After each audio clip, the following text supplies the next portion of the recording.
스피드 종목 진단 출발해 보도록 하겠습니다. 네. 여러분들 궁금하신 종목 많으시죠? 아니면 오늘 너무 많이 떨어졌다고 손을 놓고 계신가요? 그럴 수 절대 있죠. 그러지 마시고 저희와 함께 AS 꼭 받아보시면 좋겠습니다. 지금 채팅창 들어오셔서 종목명, 매수가, 비중 남겨주시고요.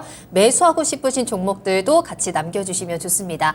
전화로 조금 더 자세한 이야기 나눠볼게요. 02-325-8200번입니다. 325-8200번으로 전화 주시고 두 분과 직접 이야기 나눠보셔도 좋습니다. 자, 그럼 첫 번째 종목부터 들어가 볼게요. 네. 동동님께서 감사합니다. 명절 특집 너무 재미있었다. 보셨구나. 네. 감사합니다. 명절 내내 나가지 않았을까요? 네.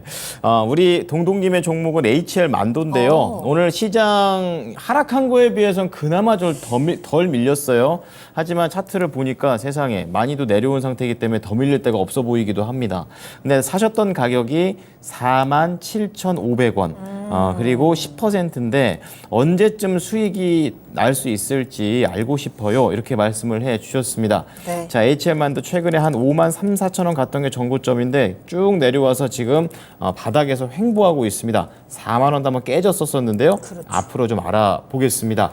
자, 박철순 이사님, HL만도 어떻게 한 빛을 좀 볼 수 있을까요? 네, 일단은 뭐 지금 시장 때문에 대다수 종목들이 거의 뭐 지금 바닥을 해서 뚫고 내려가고 있는 상황인데 그러게요. 뭐 HL만도 정도면은 진짜 굉장히 견조하게 잘 버텨주는 그런 상황이거든요. 일단은 저점은 어느 정도 확보가 되었다고 생각을 하고 있고요. 시장 변동성이 도 강한 모습이기 때문에 일단은 이 종목은 홀딩 하시는 게 맞다라는 판단입니다.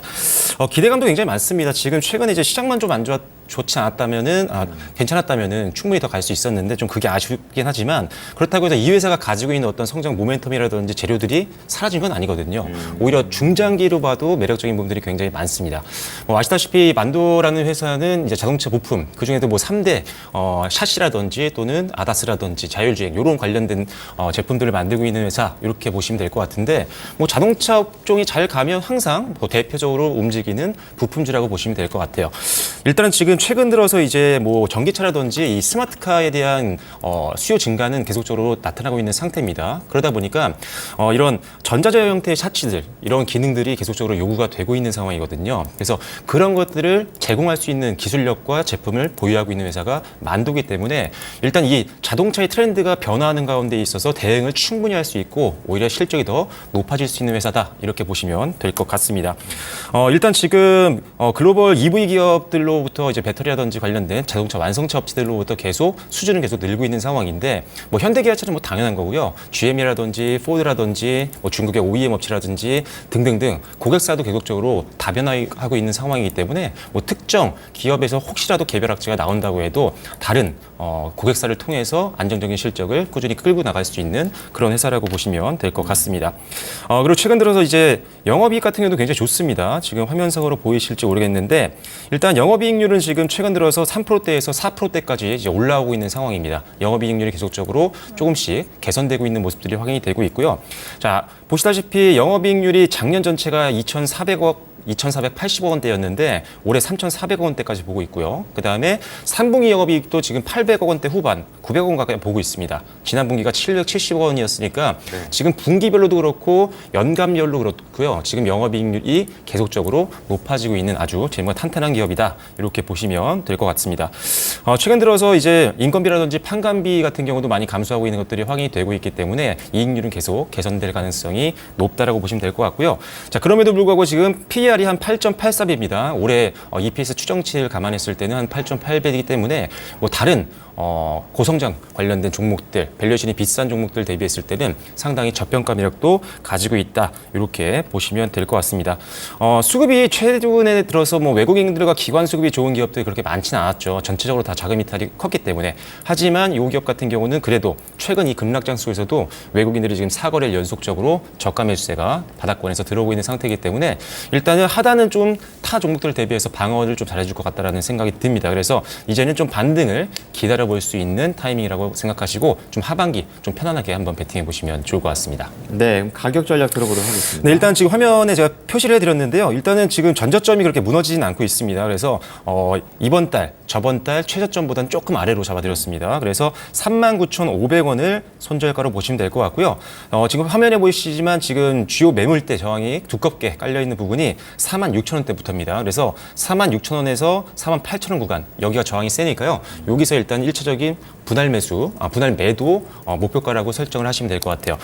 그리고 이 종목 같은 경우는 좀 더 이제 반등이 확실하게 나오고 시장의 변동성이 좀 약화가 되면 조금의 추가 매수를 통해서 평단을 낮추신다면 매수가 부분까지는 충분히 갈 여력이 있는 회사니까요. 거기서 익절로 나오시면 좋을 것 같습니다. 네, 첫 번째 종목 HL 만도입니다. 기업 자체의 매력은 그대로 있다고 하니까 우선은 가격 전략 잘 들어주세요. 손절가 39,500원 그리고 목표가는 46,000원에서 48,000원 사이 분할 매도입니다. 네. 그리고 추가 매수 전략도 가능하다고 하니까 단가를 좀 낮춰서 좀 가볍게 나올 수 있는 전략도 구사해 보셨으면 좋겠습니다. 네, 지금 채팅창 보니까 사랑님은 오늘부터 HL 만도를 매수하면서 좀 모아가실 생각이셨나 봐요. 그러셨군요. 매수를 잘 하셨는데 이 가격 라인도 손절가 그리고 목표가 꼭 같이 확인해 보시면 좋네요. 도움이 될 것 같네요. 네. 자, 다음 상담입니다. 이번에는 전화로 이야기 나누겠습니다. 시청자님 안녕하세요. 예, 안녕하세요. 수고 네. 많으십니다. 아유, 네, 반갑습니다. 안녕하세요. 오늘 고생 많으셨죠? 아, 예. 주님 자체가 고생이죠. 아유, 그래도 이렇게 힘든 장에서도 웃음을 잃지 않으시는 그러게 우리 말입니다. 시청자님의 종목이 궁금합니다. 어떤 종목 진단 도와드릴까요? 예, 동국제약이고요. 네, 매수가랑 비중은요? 15,000원에 20%입니다. 이렇게 웃을 수 있는 이유가 좀 있었네요. 그러네요. 아직까지는 매수가입니다. 이런 장에서도 손실이 아직 크지 않고 희망이 있습니다. 잘 버텨주기만 하면 될 것 같은데 어떤 게 가장 궁금하세요? 그러니까 조정이 생각보다 좀 길어지는 것 같아가지고요. 그래요. 예. 과연 그 반등이 언제 나오는지 좀 전망을 체크해 드릴까요? 예, 그 거래량은 좀 커진 것 같은데 이게 못 가고 있어가지고 좀 생각보다 어떻게 지금 주가가 예. 움직이지 않고 있어서 알겠습니다. 전망과 함께 대응 전략 체크하겠습니다. 김형일 전문가님과 이야기 나눠보세요. 예, 네. 네, 시청자님 안녕하세요. 예, 감사합니다. 네, 요거 혹시 최근에 매수하신 건가요? 아니 8월 중순에만 예, 8월 중순쯤에? 연휴 전에 해서 예. 아, 연휴 전에. 그러면은 요거는 단기적으로 보고 매수를 하신 것 같아서 단기적인 방향성 쪽으로 조금 포커스 맞추어서 말씀을 드릴게요.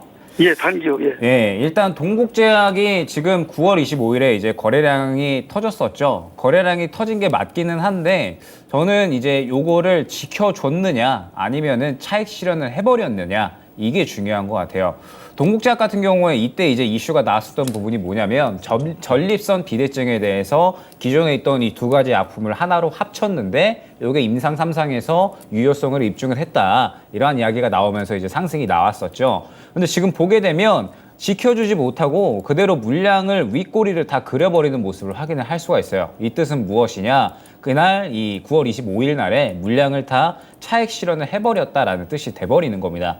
그렇게 된다라고 했을 때 일전에 한번 물량이 들어왔고 한 차례 차익 실현을 해버렸으니까 동국제약 같은 경우에는 9월 25일 날 나왔었던 이 전립선 비대증 약에 대한 계량신약 임상 3상에 대한 이슈가 한 차례 지나간 거죠. 그리고 지금 현재 상황에서는 어느 정도 지지라인은 확보가 되어 있는 상황에서 무언가 새로운 이슈가 나와 주어야지 다시 한번 상승이 나올 수가 있다라는 뜻이 될 겁니다. 그럼 동국제약 같은 경우에 지금 기대할 만한 이슈가 무엇이냐라고 했을 때 일단 9월 25일 날에 임상 3상 한 제품에 대해서 이제 또 품목허가 신청을 할 거잖아요. 그러면 요게 이제 또 본격적으로 실적에 반영이 되기 시작을 하면서 뭐 이 부분에 대해서 또 이제 이 실적에 어느 정도 긍정적인 영향이 갈 때 요거를 기대를 할 수가 있을 텐데 요거는 기간이 오래 걸릴 수밖에 없겠죠. 그렇기 때문에 지금 현재 당장에 저는 기대할 수 있는 부분은 3분기 실적이다라고 저는 생각을 합니다.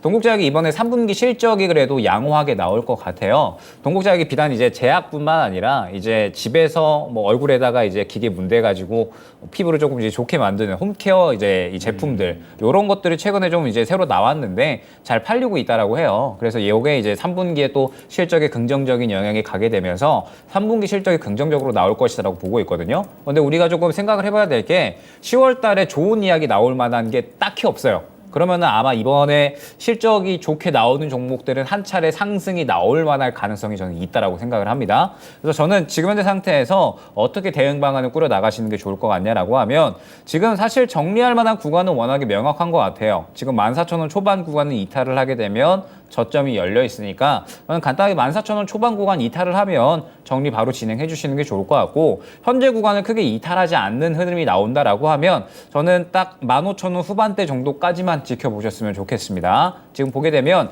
16,000원 구간에서 물량을 털어버렸죠. 이 구간에 매물대가 형성이 되어 있다라는 뜻이 될 거기 때문에 1차 목표가를 15,000원 후반대로 노려서 이 구간을 뚫어준다? 그러면은 뭐 수익권 확대 노리셔도 좋겠지만, 만약에 그렇지 않고 15,000원 후반대에서 뭐 예전에 이 9월 25일 날에 나왔었던 흐름과 동일한 흐름이 나온다. 그러면 그때는 또 차익 실현을 한다라는 뜻이 되는 거니까 그때에는 정리가 가능하다라는 점까지 안내를 드리도록 하겠습니다. 네. 시청자님 일단 믿을 건 실적인 것 같아요. 네. 3분기 실적 잡고 이 14,000원대를 잘 지켜주는지 확인을 하시면서 15,000 후반으로 좀 짧게 목표가 잡아드렸거든요. 확인하시면서 대응하시면 될 것 같습니다. 추가적으로 궁금한 부분 있으실까요? 예, 잘 알았습니다. 감사합니다. 네. 잘 대응해 보세요. 감사합니다. 감사합니다. 예. 네. 자, 동국제약에 대해서 진단 도와드렸습니다.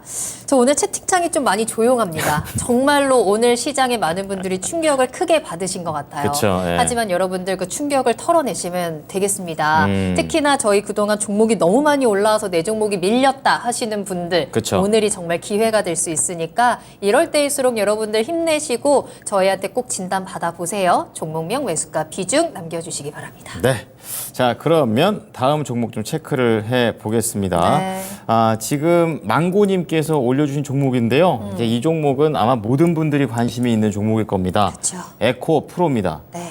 사셨던 가격이 100만 원 넘었을 때 사셨어요. 109만 1,520원. 비중은 20%입니다. 오늘 또 엄청 내려갔습니다. 또 한 8%나 내려가 버리는 그런 상황이 되고 있고요.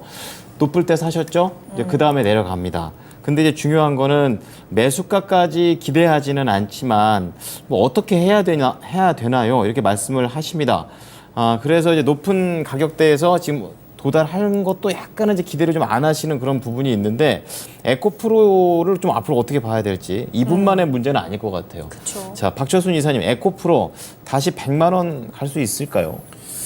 네, 일단 단기적으로는 사실 추가 하락에 대해서는 염두를 좀 두셔야 될 것 같아요. 뭐 아시다시피 조금 있으면 이제 또 실적 시즌이 시작이 되는데, 소재 기업들 지금 뭐 3분기 실적에 대해서 긍정적으로 보기는 조금 어려운 상황이긴 하거든요.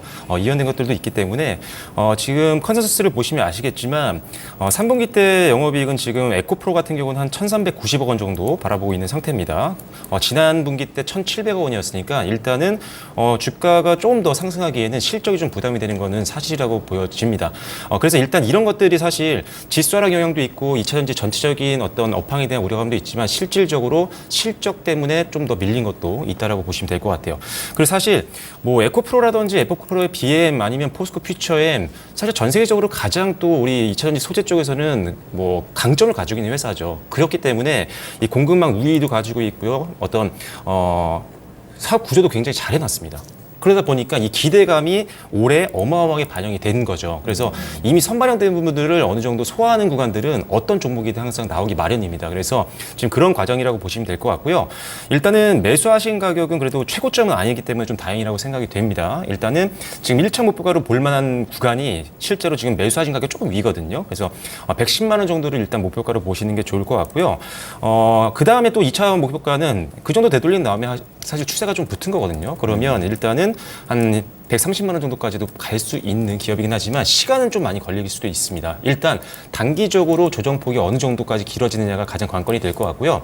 3분기 실적에 대한 2차전지 소재주들의 어떤 우려감, 이런 것들이 어느 정도 마무리가 되고 나서 반등이 나오기 시작하면 그때는 이제 좀 추가 매수를 볼 만한 상황이라고 보시면 될 것 같아요. 다만 일단 지금은 일단 낙폭이 좀 너무 큽니다. 당장 내일도 주가가 더 밀리지 않을 거라는 보장은 없거든요. 실질적으로 주가를 내리고 있는 뭐 국제 금리라든지 원달러 환율이라든지, 그리고 이 회사가 갖고 있는 뭐 실적에 대한 부담감, 이런 것들이 여전히 남아 있는 상태이기 때문에 추가 하락을 일단은 어느 정도는 감안을 하셔야 됩니다. 그래서 제가 보기에는 비중을 일단은 절반 정도는 내일장이 좀 밀리기 시작하면은 초반에 좀 정리를 해 놓으시고, 아니면 전량 현금화도 괜찮습니다. 하지만 지금은 아직 추세가 하락으로 가고 있는 상태고 오늘 이제 또 121선이 무너졌기 때문에 심리적으로 좀 투심이 좀 약화될 수 있는 구간이긴 합니다. 그래서 투매가 나오면 더 밀릴 수가 있으니까요. 내일 전량 현금화 좀 밀리기 시작하면 아니면 최소한 절반이라도 일단 현금화 시키셨다가 저점 만들고 반등 나오면서 수급 붙을 때 그때 다시 한번 나머지 10% 절반 현금화 시키신 자금으로 평단을 낮추시면 조금 더 빠른 회복을 할 수 있을 것 같습니다. 그래서 일단은 내일 밀리기 시작하면 최소 절반에서 전량 다 현금화를 시키시고 저점을 만들 때까지 그냥 편안하게 지켜보셨다가 반등 나오고 2차전지 분위기 다시 한번 붙을 때 그때 재매수하는 전략으로 가시는 게 좋을 것 같습니다.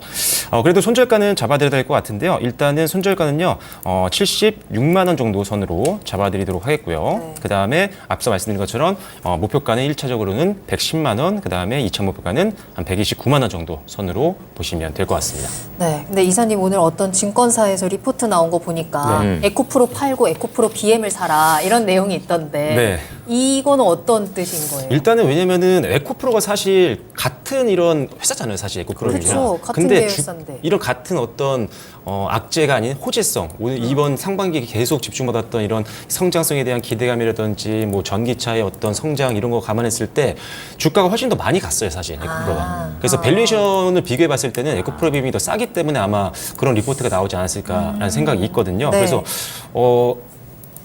그런 밸류에이션 관점에서 보면 에코프로보다는 에코프로의 BM이나 뭐 포스코 퓨처엠 뭐 이런 기업들이 더 나을 수도 있습니다. 그래서 뭐 분산 투자를 하는 것도 한번 고려해 보실 필요는 있을 것 같습니다. 알겠습니다. 자, 우선 망고님의 에코프로는 그동안 받아왔던 기대를 소화하는 구간에 있는 상황입니다. 그래서 우선은 내일장에서는 밀렸을 때 비중을 좀 줄이셨다가 이 에코프로가 바닥을 잡을 때 재매수로 좀 단가를 좀 낮춰서 재도전할 수 있는 전략이 유효하고요. 네. 그 관점에서 목표가 110만 원 1차 목표가 그리고 129만 원 2차 목표가인데 시간이 필요합니다. 그래서 손절가 76만 원 잡아드릴 테니까 참고해 보시기 바랍니다. 네, 힘내시길 바라겠고요. 네. 다음 상담 전화 연결하겠습니다. 시청자님 안녕하십니까?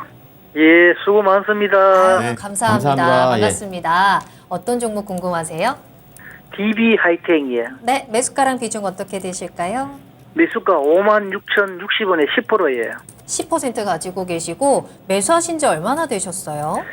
한 달 정도 됐겠네요. 아, 그러셨구나. 내려온 상황에서 매수하셨는데 이제 더 내려가고 있는 그쵸. 상황이고요. 어떤 게 가장 궁금하실까요? 아, 이걸 추가로 더 매수를 해야 될지 그게 궁금하네요. 알겠습니다. 대응 전략 현명하게 저희가 한번 체크를 해볼게요. 김영일 전문가님과 이야기 나눠보세요. 네, 최원님 안녕하세요. 예, 안녕하십니까. 네, 요거는 조금 길게 기다리실 수 있으신가요, 혹시? 예, 기다릴 수 있습니다. 네, 그러면은 한번 설명을 좀 드려보도록 할게요. 제가 추석 연휴 시작되기 전에 딱 이제 우리 특집 진행할 때 반도체 쪽으로 이제 가져왔었잖아요. 반도체가 지금 오히려 수급이 조금 살아있는 섹터군이기 때문에 반도체 쪽에서 한번 종목을 골라보면 4분기에 좀 괜찮을 수 있다라고 말씀을 드렸었고 오늘 시장에서 그나마 반도체가 그래도 좀 선방을 해준 것 같아요. 네, 전체적으로 한미 반도체도 좀 잘 올라와줬고 그런 상황에서 지금 이제 이 반도체 쪽은 저는 4분기에 계속해서 좀 지켜봐야 된다라고 생각을 하고 있고 분명하게 업황 회복에 대한 시그널들이 여러 가지가 나오고 있기 때문에 지금 이렇게 좋은 이야기가 나올 것이 없는 시장에서는 이 실적 회복에 대한 기대감이 상당히 또 긍정적인 호재로 작용을 할 수가 있다라는 점을 우리가 생각을 해야 됩니다. 그런데 DB 하이텍 같은 경우에는 일단 우리가 좀 생각을 해봐야 될 게 DB 하이텍이 8인치 웨이퍼 쪽에 거의 매출 비중이 있죠.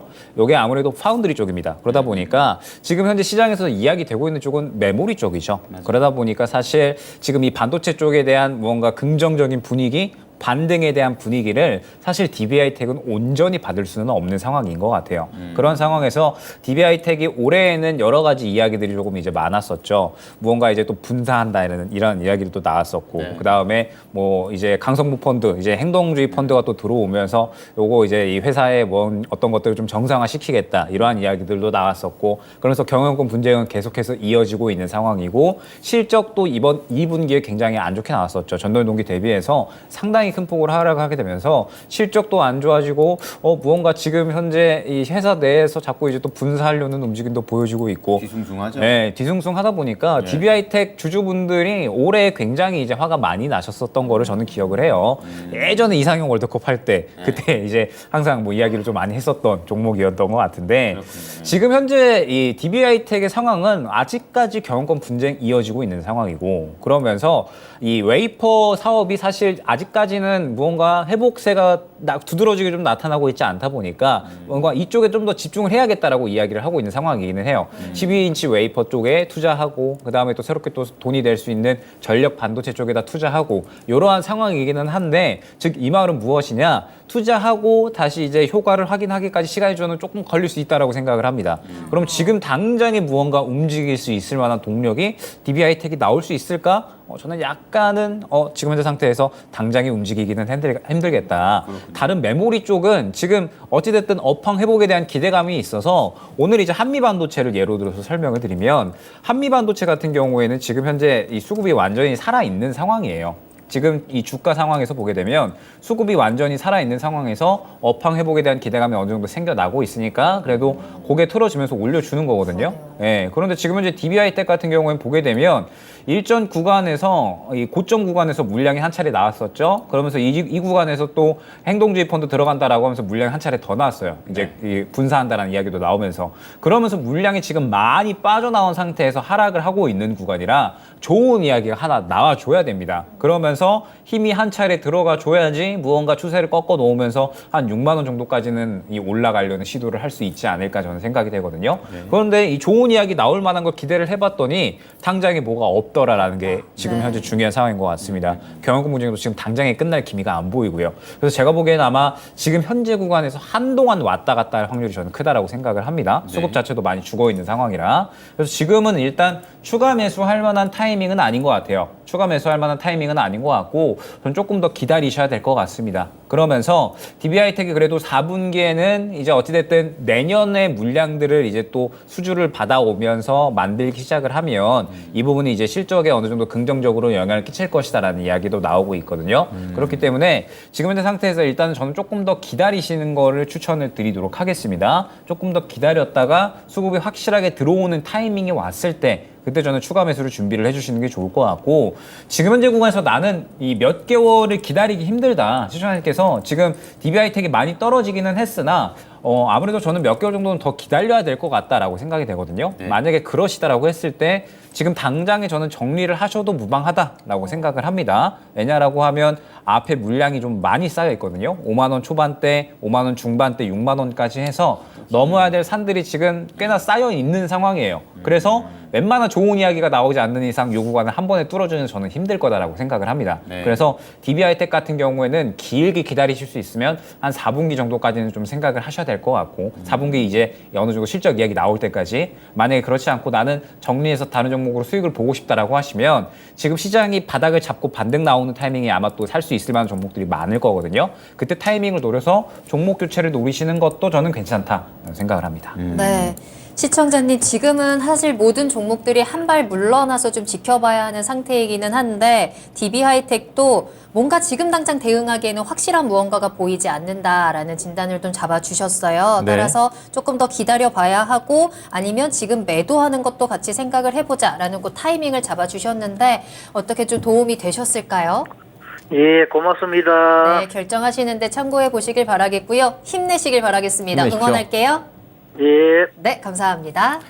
자, 네. DB하이텍이었습니다. 자, 다음은요, 김창현님께서 아까 저희 방송 시작할 때 좀 올려주신 종목을 좀 보도록 하겠는데요. 네.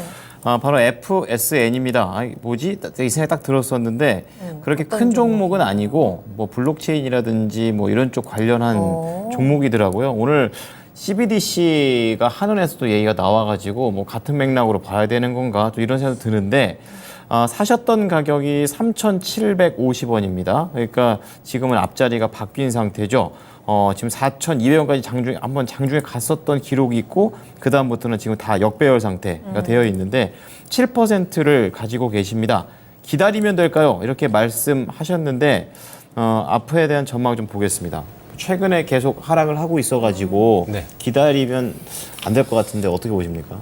일단은 저는 교체 매매를 말씀드릴 교체 매매. 거거든요. 예, 예. 일단 지금 이 회사 같은 경우는 뭐 큰 틀로 보면 사실 광고 쪽에 가깝다고 볼 수가 있는데 디지털 마케팅 관련된 회사라고 보시면 무난하실 것 같아요. 근데 관계 회사라든지 종속 회사가 좀 많기 때문에 또 상당히 다양한 사업을 하고 있습니다. 하지만 전체적으로 봤을 때는 광고 쪽에 가깝다 이렇게 생각을 하시면 될 것 같은데 아시다시피 최근에 이제 경기가 좀 부진했었죠. 그러다 보니까 상반기 때 보면 광고주들이 광고 집행을 거의 하지 않았어요. 굉장히 많이 상반기 때 줄었습니다. 돈 있어야 광고를 네, 하죠. 맞습니다. 그래서 대부분의 이제 광고 업체들 중에 이제 어느 정도 강점을 보유하고 있는 아는 기업들은 사실 대부분 다 실적이 좀 안 좋은 상황이거든요. 네. 그래서 그런 종목들은 여지없이 다 지금 무너지고 있는 상태입니다. 특히나 이제 이 FSN 같은 경우도 역시나 같은 타격을 받은 그런 상황이고요. 중간중간에 차트를 보시면 아시겠지만 한 번, 두 번, 뭐 1거래일, 2거래일 정도 한번 급등이 중간중간 나올 때가 있는데 그러네요. 이게 사실 회사의 어떤 실적의 어떤 전환이라든지 어떤 성장에 대한 기대감을 중장기적으로 끌고 갈 수 있는 내용들은 아니었어요. 뭐 5월달 같은 경우는 PPT 관련된 내용이 있었고요. 그 다음에 7월달 같은 경우는 이 회사 갖고 있는 핑거버스라는 회사가 있는데 여기서 이제 메타클럽이라는 거를 이제 런칭을 했었어요. 근데 여기서 뭐 매출 관련된 건 아니지만 뭐 100억 원 관련된 이런 결제가 있었다. 뭐 이런 것들이 나오면서 하루 정도, 하루 이틀 급등하고 바로 그 다음에 또 무너지는 모습 보였었고 지난달 같은 경우도 이제 미국의 틱톡샵을 공식으로 런칭하면서 그때 딱 하루 급등 나왔을 때 이때가 한 10%대 오르고 마무리가 됐었는데 역시나 모멘텀이 있을 때 살짝 움직이는 거고요. 네, 근데 그 문제가 뭐냐면 이때 들어가면 또 몰리는 거예요. 아, 그러게요. 네, 보통 이제 2거래 이상 간 적이 없습니다, 지금. 왜냐면 전체적인 기본 사업 자체가 아직은 좀 계속 역성장을 하고 있는 상황이다 보니까 이게 힘이 없는 거죠. 그래서 급등 나오면 가지고 있던 분들도 그냥 바로바로 그냥 던져버리는 겁니다. 그렇군요. 그래서 힘이 좀 없는 게 좀 아쉬운 점이죠. 그래서 이제는 일단은 중장기적인 성장성에 대해서는 조금 아쉬운 부분들이 있고 지금 변동성이 큰 장이죠. 실적마저도 나오지 않는다면 더 변동성이 취약할 수가 있기 때문에 네. 지금 1분기 때도 52억 원의 영업 손실이었죠. 그다음에 지난 분기에도 29억 원 정도 영업 손실이 있었습니다. 그래서 작년 대비해서도 지금 실적이 굉장히 안 좋아지고 있는 상황이기 때문에 이왕 광고 관련된 쪽으로 알아보시고 있는 거라고 한다면 네. 실적이 탄탄한 기업들 많거든요. 대표 기업들 잠깐만 차트 한번 보면요. 일단은 뭐 제일기획 있죠. 대표죠. 네, 제일기획 같은 경우도 지금 보시면 차트가 안 무너졌어요. 이런 장에서도. 자, 두 번째 뭐 큰 종목 이노션 같은 기업도 보시면 아시겠지만 차트가 잘 버텼습니다. 오늘 같은 장에서 오히려 0.23% 마이너스로 방어를 했어요. 뭐 에코마케팅도 있는데 이 회사들의 공통점이 뭐냐면 일단은 실적 일단은 성장하고 있는 것들이 일단은 있다. 뭐냐면 연간 실적을 봤을 때 올해가 작년 대비 이 세 회사 모두 다 성장할 것으로 지금 전망을 하고 있기 때문에 네. 실적 기대하면 굉장히 좋습니다. 그러다 보니까 시장 대비했을 때 상당히 잘 방어해주고 있는 거고요. 그리고 광고 업종들 같은 경우 이제 상반기 때는 광고 집행이 좀 적었지만 아시다시피 최근에 뭐 아시안 게임도 있었고요. 뭐 연말에 또 보시면 광고를 좀 많이 합니다. 광고주들이 보통 연말에 몰리기 때문에 하반기 기대감이 있어요. 그래서 이왕이면은 실적이 지금 잘 나오고 주가도 잘 방어해주고 있는 대형 종합 광고 대행사 쪽으로 한번 교체 매매를 고려해 보시는 게 좋을 것 같습니다. 네. 자, 광고 관련된 종목인데 이왕이면 광고 중에서도 좋은 종목으로 가시는 게 더 좋겠다. 이렇게 좀 말씀을 드릴 테니까 네. 잘 참고하셔가지고 나오셨으면 좋겠습니다. 네, 자 이렇게 해서 1부 종목 진단은 여기서 마무리를 하도록 할게요. 네. 1부 끝날 때쯤 되니까 많은 분들이 종목 남겨주고 계시는데 좋아요, 좋아요. 잠깐만 기다리세요. 어. 저희 2부에서 종목 진단 계속해서 해드리도록 하겠습니다. 네. 자 그리고 2부의 첫 번째 종목은 특별 진단으로 하나의 종목에 대해서 두 분의 의견을 모두 들을 수 있죠. 오늘 이 종목도 굉장히 또 눈에 띄는 종목 중에 하나였습니다. 그렇습니다. 이렇게 네. 시장 떨어지는데 4%나 점프해버린 8만 원을 곧 앞두고 있는 유한 양행이 되겠습니다. 유한 양행입니다. 예. 이 종목에 대해서 궁금하신 분들께서는요. 채널 고정하시고 2부도 꼭 함께해 주시길 바라겠습니다. 자 그럼 저희는 잠시 후에 돌아오도록 할게요. 계속해서 나만 믿고 따라와.